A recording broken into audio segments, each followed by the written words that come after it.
Good morning students, मैं नीतू चौधरी स्वागत करती हूँ आपका अपने परिवार स्वाध्याय श्री में। तो कैसे आप सभी? आई होप अच्छे होंगे, स्वस्थ होंगे। तो आज की क्लास की शुरुआत करते हैं एक मोटिवेशनल कोड के साथ, जिसमें आपका आज का हमारा कोड क्या है कि देर से बनो पर ज़रूर कुछ बनो, देर से बनो पर ज़रूर कुछ बनो, क्योंकि लोग वक्त के साथ खैरियत नहीं हैसियत पूछते हैं। बिल्कुल सही बात है। अगर आप कुछ नहीं हो तो लोग आपकी ना खैरियत पूछेंगे ना हैसियत पूछेंगे, कुछ नहीं पूछेंगे। लेकिन जब आप कुछ बने हो, तब आपका स्टेटस समाज में अच्छा है, तो लोग आपकी खैरियत भी पूछेंगे और आपकी हैसियत भी पूछेंगे। नहीं तो आपको कोई पूछने वाला नहीं है। अपने भी साथ छोड़ देते हैं जब टाइम बुरा आता है ना। लेकिन आपको क्या करना है? अपना अच्छा टाइम लाना है। अपना जो लक्ष्य हासिल करने के लिए जिद बनाई है, जिस लक्ष्य को हासिल करने की जिद बनाई है, जिस सोचा है कि हमें ये लक्ष्य हासिल करना है, किसी भी कीमत पे उसे हासिल करना ही है, चाहे कुछ भी हो जाए। ठीक है? क्योंकि कहते हैं ना कि हौसलों के तरकस में कोशिश का वो तीर जिंदा रखना, हार जाओ ज़िंदगी में मगर जीतने की उम्मीद जिंदा रखना। बिल्कुल सही बात है कि कुछ भी हो जाए लेकिन एक उम्मीद ज़रूर जिंदा रखना, कभी भी हारना मत। ठीक है? तो इसी के साथ आज की क्लास की शुरुआत करते हैं, जिसमें हमारे करंट के क्वेश्चंस है। सबसे पहले इन्हें करेंगे। फर्स्ट क्वेश्चन से शुरुआत करते हैं। हमारा फर्स्ट क्वेश्चन क्या है कि संयुक्त राष्ट्र संघ, दिखाई दे रहा होगा ना अच्छे से, हम संयुक्त राष्ट्र संघ ने किस नोबेल शांति पुरस्कार विजेता को सतत विकास लक्ष्य अधिवक्ता के रूप में नियुक्त करने की घोषणा की? क्या है हमारा फर्स्ट क्वेश्चन आज का? संयुक्त राष्ट्र संघ ने किस भारतीय नोबेल शांति पुरस्कार विजेता को सतत विकास लक्ष्य अधिवक्ता के रूप में नियुक्त करने की घोषणा की? तो कौन है वो? कैलाश सत्यार्थी को सतत विकास लक्ष्य अधिवक्ता के रूप में नियुक्त करने की घोषणा की है। तो फर्स्ट कॉपी और पेन लेके बैठेंगे। फर्स्ट क्वेश्चन से शुरुआत करते हैं। संयुक्त राष्ट्र संघ, संयुक्त राष्ट्र संघ क्या है? एक अंतर्राष्ट्रीय संगठन है, यूएनओ, संयुक्त राष्ट्र संघ। साथ साथ नोट डाउन करते चलेंगे। संयुक्त राष्ट्र संघ, ठीक है? क्या है? एक अंतर्राष्ट्रीय संगठन है, अंतर्राष्ट्रीय संगठन। स्थापना कब हुई थी? स्थापना हुई थी 24 अक्टूबर 1945। साथ साथ लिखते चलेंगे फटाफट से। स्थापना, यहाँ पे स्पेस कम है, बार बार रफ करना पड़ेगा। 24 अक्टूबर 1945 को हुई थी स्थापना। अध्यक्ष कौन है? एंटोनियो गुटारेस। अध्यक्ष कौन है यूएनओ के? अध्यक्ष एंटोनियो गुटारेस, एंटोनियो गुटारेस। फटाफट से लिखते हुए चलेंगे। क्या है? संयुक्त राष्ट्र संघ एक अंतर्राष्ट्रीय संगठन है। स्थापना कब हुई थी? 24 अक्टूबर 1945 को हुई थी। अध्यक्ष कितने हैं? वो अध्यक्ष कौन है? एंटोनियो गुटेरस है। और मुख्यालय कहाँ पे है? हेडक्वार्टर कहाँ पे है? हेडक्वार्टर है न्यूयॉर्क में। न्यूयॉर्क कहाँ पे है? न्यूयॉर्क में हेडक्वार्टर है। कितने लोगों ने हस्ताक्षर किए थे अधिकार पत्र पर जब इसकी स्थापना हुई थी? 50 देशों के हस्ताक्षर हुए थे। कब कितने हुए थे? टोटल 50 देशों के हस्ताक्षर हुए थे। और वर्तमान में कितने देश है यूएनओ में? वर्तमान में 193 देश है, 193 देश है। ठीक है? तो संयुक्त राष्ट्र संघ की क्या है? एक अंतर्राष्ट्रीय संगठन है। स्थापना 24 अक्टूबर 1945 को हुई। एंटोनियो गुटारेस क्या है? अध्यक्ष है। हेडक्वार्टर न्यूयॉर्क में है। और 50 देशों से के हस्ताक्षर हुए थे, शुरुआत हुई थी जब। और अब वर्तमान में कितने सदस्य देश है? 193 सदस्य देश है। फटाफट से इसे नोट डाउन करेंगे। दूसरा क्वेश्चन क्या है हमारा? दूसरा क्वेश्चन है अंतर्राष्ट्रीय विमानन सुरक्षा समिति का अध्यक्ष किसे चुना गया? अंतर्राष्ट्रीय विमानन सुरक्षा समिति, अंतर्राष्ट्रीय विमानन सुरक्षा समिति का अध्यक्ष किसे चुना गया? शेफाली जुनेजा को चुना गया। शेफाली जुनेजा अंतर्राष्ट्रीय विमानन सुरक्षा समिति का अध्यक्ष। ठीक है? किसे चुना गया? इसे शेफाली जुनेजा को चुना गया। और जो शेफाली जुनेजा है वो रणनीतिक समिति का नेतृत्व करने वाली पहली महिला है। कौन है? शेफाली जुनेजा इस रणनीतिक समिति का नेतृत्व करने वाली पहली महिला है। तो विमानन, अंतर्राष्ट्रीय विमानन सुरक्षा के बारे में लिखेंगे। अंतर्राष्ट्रीय, मैं साइड में और रखी हूँ, आप फटाफट से नोट डाउन भी करते हुए चलेंगे तब तक एक एक क्वेश्चन को। अंतर्राष्ट्रीय विमानन सुरक्षा समिति, अंतर्राष्ट्रीय विमानन सुरक्षा समिति की स्थापना कब हुई थी? स्थापना हुई थी 1946 में। स्थापना लिखेंगे, स्थापना 1946। मुख्यालय कहाँ पे है? मुख्यालय है कनाडा में। हेडक्वार्टर कहाँ पे है? हेडक्वार्टर यानी मुख्यालय है कनाडा। अंतर्राष्ट्रीय विमानन सुरक्षा समिति का पहले अध्यक्ष कौन है? इनसे पहले अभी अध्यक्ष कौन बनी है? जुनेजा, शेफाली जुनेजा बनी है। इनसे पहले कौन थे? डॉक्टर तैयब शरीफ। किसके स्थान पर बनी है ये? डॉक्टर तैयब शरीफ के स्थान पर। डॉक्टर तैयब शरीफ, इनसे पहले कौन थे? डॉक्टर तैयब शरीफ थे। अब किन्हें बनाया गया है? शेफाली जुनेजा को बनाया गया है। और ये क्या है? एक रणनीतिक समिति का नेतृत्व करने वाली पहली महिला है। ठीक है। और 12 साल बाद ये जिम्मेदारी भारत संभालने जा रहा है। कितने साल बाद? 12 साल बाद। भारत को ये जिम्मेदारी कितने साल बाद मिली? 12 साल बाद। 12 साल बाद भारत ये जिम्मेदारी संभालने जा रहा है। ठीक है। तो किसे बनाया गया है? अध्यक्ष शेफाली जुनेजा को बनाया गया है, जो इस रणनीति का नेतृत्व करने वाली पहली महिला है। कौन? शेफाली जुनेजा। फटाफट से नोट डाउन करेंगे। अंतर्राष्ट्रीय विमानन सुरक्षा समिति की स्थापना 1946 में हुई थी और मुख्यालय कहाँ पे है? कनाडा में है।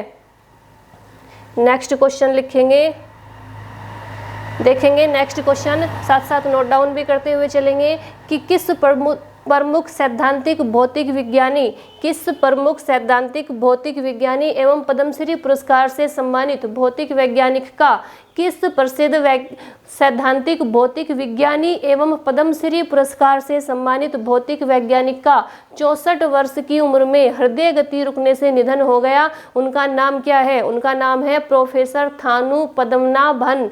प्रोफेसर थानू पद्मनाभन कौन है? ये भौतिक वैज्ञानिक है। ठीक है। और किसे सम्मानित किया गया है? पद्मश्री से सम्मानित किया गया है। तो पद्मश्री किस क्षेत्र में दिया जाता है? पद्मश्री भारतीय नागरिकों को दिया जाने वाला सम्मान है, जो किस किस क्षेत्र में दिया जाता है? यहाँ पे लिखेंगे पद्मश्री। पद्मश्री भारतीय नागरिकों को दिया जाने वाला सम्मान है। क्या है? पद्मश्री दिया जाने वाला सम्मान है। किस किस क्षेत्र में दिया जाता है? कला के क्षेत्र में, चिकित्सा के क्षेत्र में। यहाँ पे लिखते हुए चलेंगे, कला, चिकित्सा, खेल। किस किस क्षेत्र में दिया जाता है? कला के क्षेत्र में, चिकित्सा के क्षेत्र में, उद्योग के क्षेत्र में, और साहित्य के क्षेत्र में, और खेल के क्षेत्र में, और समाज सेवा के क्षेत्र में। समाज सेवा के क्षेत्र में, समाज सेवा के क्षेत्र में कहाँ पे दिया जाता है पद्मश्री? किस किस क्षेत्र में दिया जाता है? कला, चिकित्सा, खेल, उद्योग और साहित्य और समाज सेवा। किस किस क्षेत्र में दिया जाता है? ये कला के क्षेत्र में, चिकित्सा के क्षेत्र में, खेल के क्षेत्र में, उद्योग के क्षेत्र में, समाज सेवा के क्षेत्र में और साहित्य के क्षेत्र में पद्मश्री। ठीक है। पद्मश्री क्या है? भारतीय नागरिकों को दिया जाने वाला सम्मान है। कब शुरू हुआ था? शुरुआत लिखेंगे फटाफट से। शुरुआत कब हुई थी? शुरुआत हुई थी 1954 में। 1954 में शुरुआत हुई थी पद्मश्री की। और 2021 तक कितने व्यक्तियों को दिया जा चुका है? कितने व्यक्तियों को दिया जा चुका है? 3225 व्यक्तियों को पद्मश्री से सम्मानित किया जा चुका है 2021 तक। 2021 तक 3225 व्यक्तियों को सम्मानित किया जा चुका है पद्म श्री से। ठीक है, तो क्या है, भारतीय नागरिकों को दिया जाने वाला सम्मान है कला, चिकित्सा, खेल, उद्योग, समाज सेवा, साहित्य, इनके क्षेत्र में दिया जाता है। शुरुआत कब से हुई थी? 1954 से हुई थी और 2021 तक कितने लोगों को दिया जा चुका है? 3225 लोगों को दिया जा चुका है। नेक्स्ट क्वेश्चन देखेंगे, इसे फटाफट से नोट डाउन करेंगे, फटाफट से इसे नोट डाउन करो। नेक्स्ट क्वेश्चन क्या है कि ब्रिटेन के प्रिंस विलियम की ओर से शुरू किए गए अर्थशॉट पुरस्कार के लिए 15 फाइनलिस्ट में 2 भारतीयों को जगह दी गई है। 2 भारतीयों को भी जगह दी गई है। कौन कौन से है वो 2 भारतीय? विनीशा उमाशंकर है जो तमिलनाडु की 14 वर्षीय बच्ची है, लड़की है, और विद्युत मोहन है जो दिल्ली के उद्यमी है। फटाफट से नोट डाउन करेंगे क्वेश्चन। क्वेश्चन क्या है कि ब्रिटेन के प्रिंस विलियम की ओर से शुरू किए जाने वाले अर्थशॉट पुरस्कार के लिए 15 फाइनलिस्ट में 2 भारतीयों को जगह दी गई है। वो भारतीय कौन कौन से हैं? विनीशा उमाशंकर तमिलनाडु की है और विद्युत मोहन दिल्ली के उद्यमी है। ठीक है, ब्रिटेन के बारे में देख लेते हैं। ब्रिटेन का अन्य नाम क्या है? Britain, United kingdom, United kingdom. कौन कौन से देश इसमें शामिल है? कौन से देश है? इंग्लैंड, स्कॉटलैंड, वेल्स और उत्तरी आयरलैंड का क्या है? ये बहुराष्ट्रीय राज्य है। कौन कौन से है? नोट डाउन करेंगे। इंग्लैंड, स्कॉटलैंड, वेल्स और आयरलैंड, उत्तरी आयरलैंड। ठीक है, तो इन चारों देशों का क्या है? इन चारों देशों का बहुराष्ट्रीय राज्य है ब्रिटेन। राजधानी क्या है? राजधानी है लंदन। कैपिटल क्या है? कैपिटल है लंदन। और क्या लिखेंगे? यहाँ की साम्राज्ञी कौन है? रानी कौन है? महारानी एलिजाबेथ द्वितीय। फटाफट से साथ साथ नोट डाउन करते हुए चलेंगे। साम्राज्ञी, अभी भी वहाँ पे साम्राज्ञी है, कौन है? एलिजाबेथ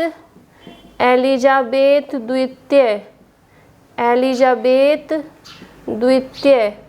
पीएम कौन है? पीएम है थेरेसा।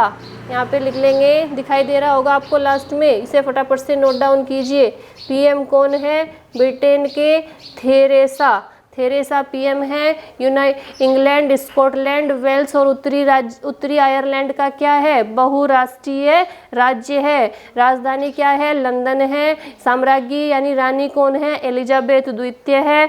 और पीएम कौन है? थेरेसा है। ठीक है, वहाँ के ऊपरी सदन को हाउस ऑफ लॉर्ड्स कहा जाता है और निचले सदन को हाउस ऑफ कॉमन्स कहा जाता है। क्या कहा जाता है? निचले सदन को हाउस ऑफ कॉमन्स कहा जाता है। नेक्स्ट क्वेश्चन देखेंगे, एक बार फिर से देख लो इसे। कौन कौन से देशों का बहुराष्ट्रीय राज्य है? स्कॉटलैंड, इंग्लैंड, स्कॉटलैंड, वेल्स और उत्तरी आयरलैंड। राजधानी लंदन है। साम्राज्ञी कौन है? एलिजाबेथ द्वितीय है। पीएम कौन है? थेरेसा है। ऊपरी सदन को क्या बोला जाता है? हाउस ऑफ लॉर्ड्स बोला जाता है और निचले सदन को बोला जाता है हाउस ऑफ कॉमन्स। ठीक है, नेक्स्ट क्वेश्चन क्या है? हमारा नेक्स्ट क्वेश्चन है, उच्चतम न्यायालय की पूर्व न्यायाधीश इंदु मल्होत्रा को किसका लोकपाल नियुक्त किया गया है? उच्चतम न्यायालय की पूर्व न्यायाधीश इंदु मल्होत्रा को किसका लोकपाल नियुक्त किया गया है? नोट डाउन करेंगे फटाफट से। किसका लोकपाल नियुक्त किया गया है?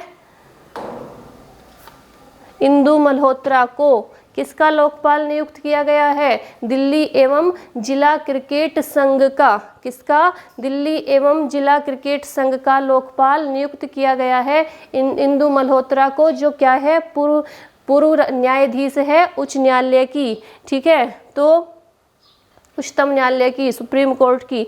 उच्चतम न्यायालय के बारे में देख लेते हैं कि भारत का उच्चतम न्यायालय क्या है? सबसे ऊंचा न्यायिक प्राधिकरण है, आप सभी को पता है। उच्चतम न्यायालय क्या है?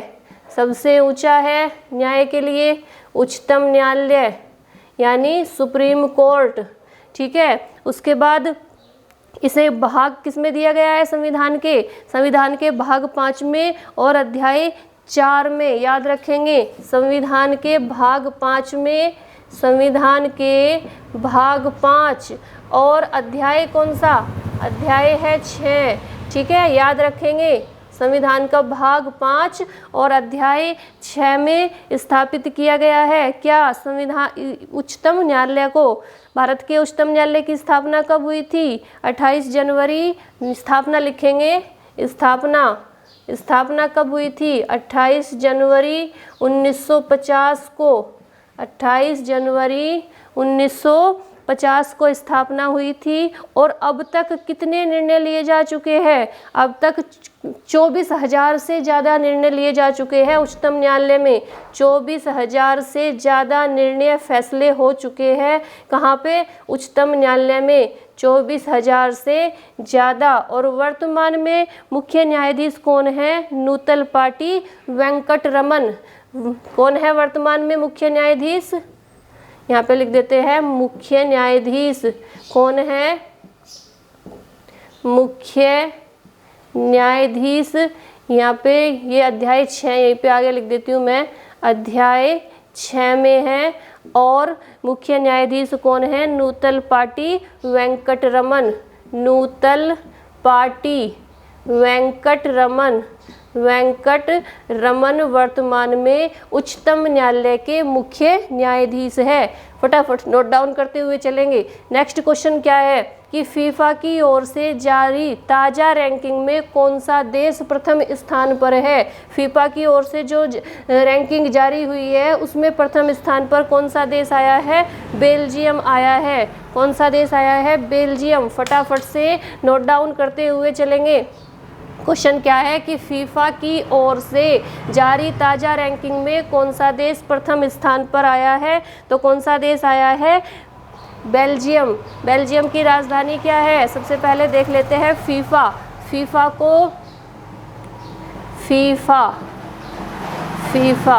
ठीक है, फुल फॉर्म क्या है? Federation international D football.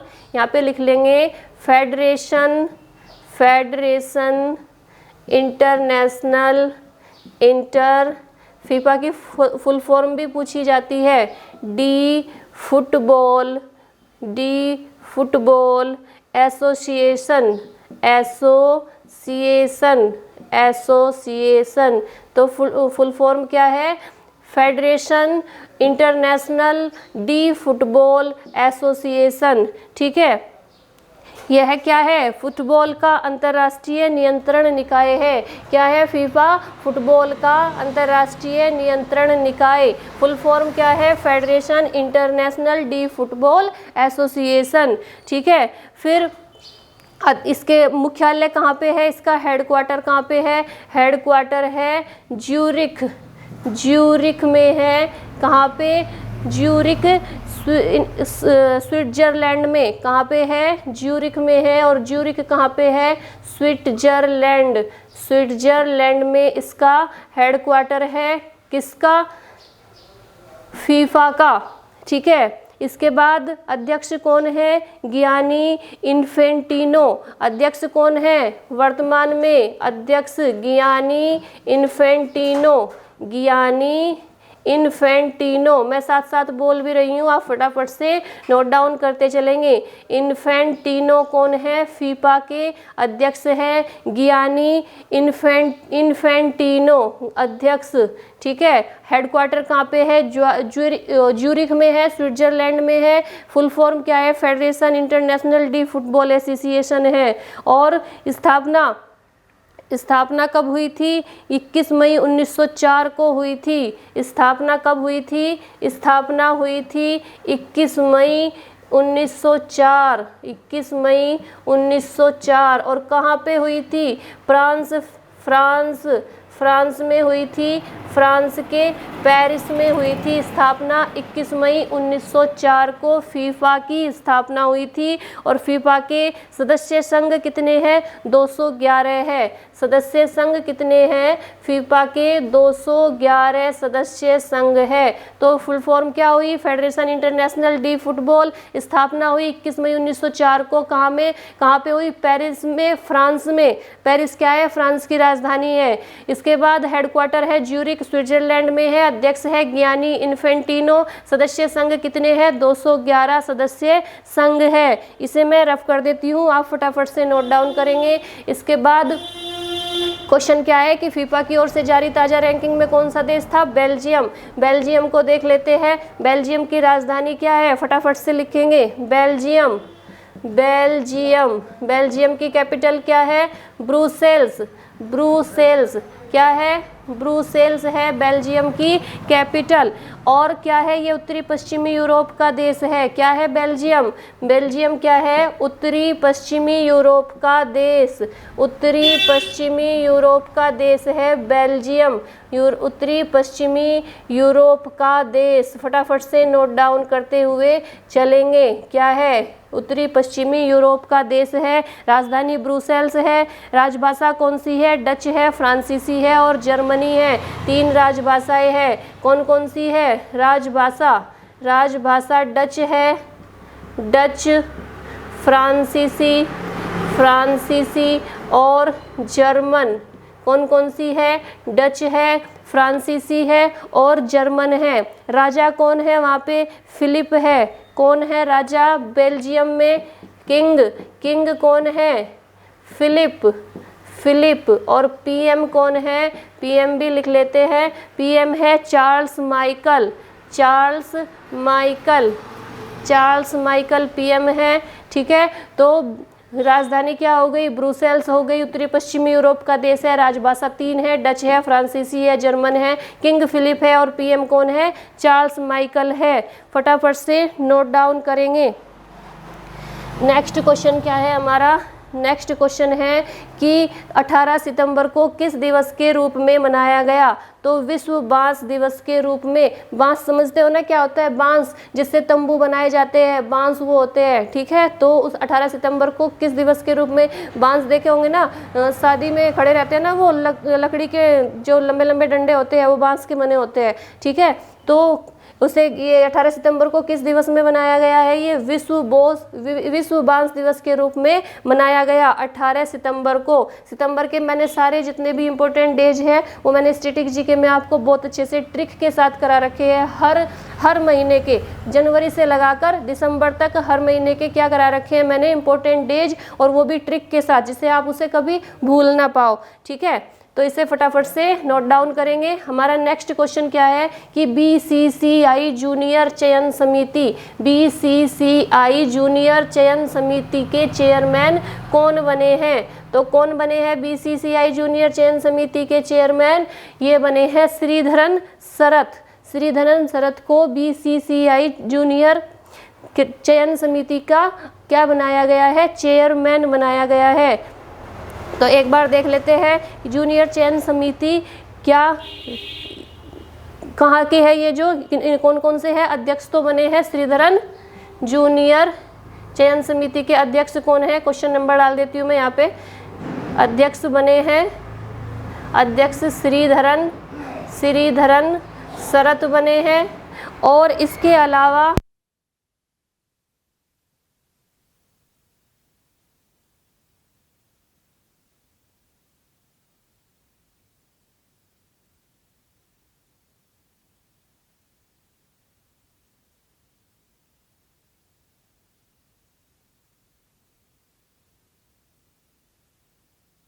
तो इस आगे का देखते हैं। अध्यक्ष किसे बनाया है? श्रीधरन शरत को बनाया है। और ये कहाँ के हैं? जो श्रीधरन शरत है ये दक्षिण क्षेत्र के हैं। ठीक है, दक्षिण क्षेत्र से है श्रीधरन शरत। दक्षिण क्षेत्र दक्षिण क्षेत्र से है। और इनके अलावा जो अन्य सदस्य है उनके नाम भी लिख लेंगे। अन्य सदस्य कौन कौन से हैं? अन्य सदस्य ये तो है अध्यक्ष, और जो इस समिति के अन्य सदस्य हैं वो कौन कौन से हैं? सबसे पहले लिखेंगे पंजाब के पूर्व ऑलराउंडर किशन मोहन। कौन है? किशन मोहन।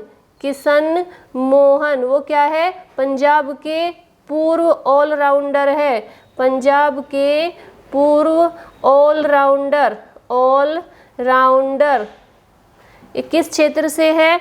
ये उत्तर क्षेत्र से है। कहाँ से है? उत्तर क्षेत्र से। उत्तर क्षेत्र से। और दूसरे सदस्य कौन है? दूसरे सदस्य है बंगाल के पूर्व तेज गेंदबाज राणादेव बोस। दूसरे कौन है? राणादेव बोस।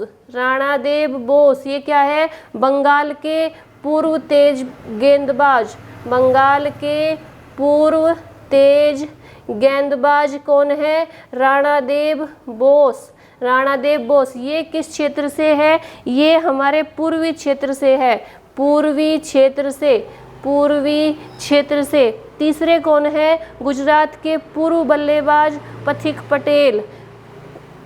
गुजरात के पूर्व बल्लेबाज। गुजरात के पूर्व बल्लेबाज कौन है? पथिक पटेल है। बल्लेबाज पथिक पटेल। तो ये कौन से क्षेत्र से हुए? पश्चिमी क्षेत्र से। तो चारों क्षेत्रों से हो गए। कौन कौन हो गए? श्रीधरन अध्यक्ष है जो दक्षिणी क्षेत्र से है। किशन मोहन पंजाब के पूर्व ऑलराउंडर है जो उत्तर क्षेत्र से है। राणादेव बोस बंगाल के पूर्व तेज गेंदबाज है और ये कहाँ से है? पूर्वी क्षेत्र से है। और गुजरात के पूर्व बल्लेबाज पथिक पटेल है। ये कहाँ से है? पथिक पटेल ये है पश्चिमी क्षेत्र से। ठीक है। और एक और है मध्य प्रदेश के चार अन्य सदस्य हैं, उनका नाम भी लिख लेंगे। चौथे कौन है? हरविंदर सिंह सोढ़ी। हरविंदर सिंह सोढ़ी। हरविंदर सिंह सोढ़ी ये क्या है? ये मध्य क्षेत्र से है। ये कहाँ से है? मध्य क्षेत्र से है। मध्य क्षेत्र से। और ये कहाँ के है? मध्य प्रदेश के पूर्व गेंदबाज है। हरविंदर सिंह सोढ़ी मध्य प्रदेश के पूर्व गेंदबाज है। ठीक है। तो ये अन्य सदस्य कौन कौन से हो गए? अध्यक्ष तो हो गए श्रीधरन शरत जो दक्षिण क्षेत्र से है। किशन मोहन हो गए पंजाब के पूर्व ऑलराउंडर है जो उत्तर क्षेत्र से है। राणादेव बोस हो गए जो बंगाल के पूर्व तेज गेंदबाज है, वो पूर्वी क्षेत्र से है। गुजरात के पूर्व बल्लेबाज हो गए पथिक पटेल, वो कौन से क्षेत्र से है? पश्चिमी क्षेत्र से है। और हरविंदर सिंह सोढ़ी मध्य क्षेत्र से है। और कहाँ के है? मध्य प्रदेश के है। मध्य प्रदेश के पूर्व गेंदबाज है। ठीक है। तो फटाफट से नोट डाउन करेंगे। नेक्स्ट क्वेश्चन क्या है हमारा नेक्स्ट क्वेश्चन है कि केंद्रीय प्रत्यक्ष कर बोर्ड ने पैन व आधार को लिंक कराने की समय सीमा को कब तक के लिए बढ़ाने की घोषणा की है या कब तक बढ़ा दिया है? तो केंद्रीय प्रत्यक्ष कर बोर्ड ने कब तक बढ़ा दिया? 31 मार्च 2022 तक बढ़ा दिया आधार और पैन को लिंक करने की तिथि को। ठीक है। तो नोट डाउन करेंगे फटाफट से। केंद्रीय प्रत्यक्ष कर बोर्ड ने पैन व आधार को क्या किया है? लिंक कराने की जो समय सीमा थी उसे बढ़ा दिया है। और कब तक कर दिया है? 31 मार्च 2022 तक कर दिया है। ठीक है। केंद्रीय प्रत्यक्ष कर बोर्ड क्या है? भारत में प्रत्यक्ष कर से संबंधित जितने भी मामले हैं उन सभी को संभालता है केंद्रीय प्रत्यक्ष कर बोर्ड। ठीक है। इसलिए इसके अध्यक्ष देख लेंगे।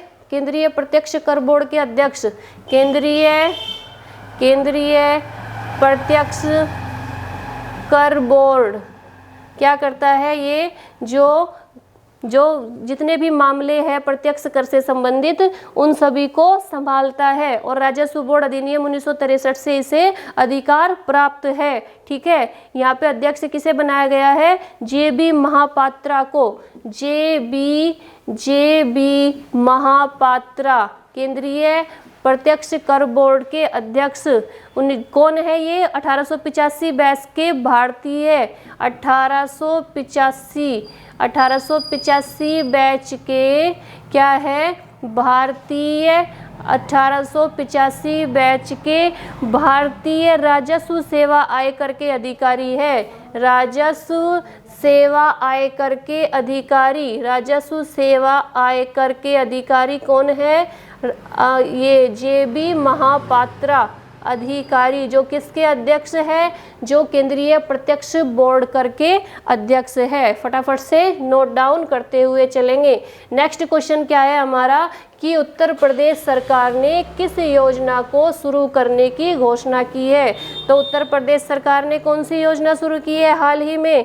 किस योजना शुरू करने की घोषणा की है? मातृभूमि योजना। मातृभूमि योजना शुरू करने की घोषणा की है। उत्तर प्रदेश की जानकारी ले लेते हैं। स्थापना कब हुई थी? स्थापना हुई थी 24 जनवरी 1950 को। 24 जनवरी 1950 को हुई थी। आपको CM सभी को पता ही है। वहाँ के मुख्यमंत्री कौन है? मुख्यमंत्री है योगी आदित्यनाथ। और यूपी में कितने जिले हैं?